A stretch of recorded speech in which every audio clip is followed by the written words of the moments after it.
Okay. We're in the cottage this time, We're so she had to inside. walk around the table to turn this on. So Yeah, this is not. I don't know. I kind of liked outside, but it's cozy. I did a quick little tour, so we will show you the little tour of Holly's cottage.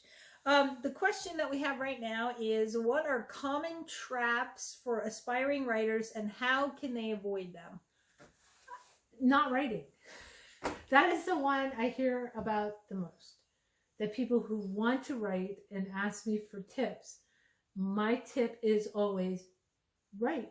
Write something every day, and there's always excuses, and that's fine. If you can't write every day, if you just have time on weekends or you just have time certain days, then write those days. But don't give yourself excuses not to.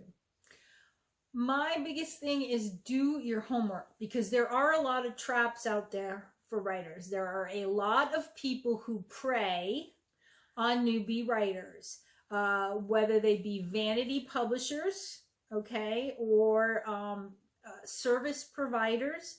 So my biggest thing is find a network and community of other writers and ask questions. And never, never, ever sign a contract with anybody until you have thoroughly vetted them. And that means asking around in these community of writers. And seriously, do a Google search. Some of the worst ones out there. You could quickly within find, 2 clicks. right, within 2 clicks, you can find all kinds of terrible reviews from authors who have been, writers who have been burned. And on that note, one of the things that's broke my heart the most on a regular basis is someone who's written their first book, but then telling me it's a vanity publisher who's done it. They've paid like $4,000 already, and they got their 20 copies, and they're just sure they're going to make it all back. And it's such a... And you don't.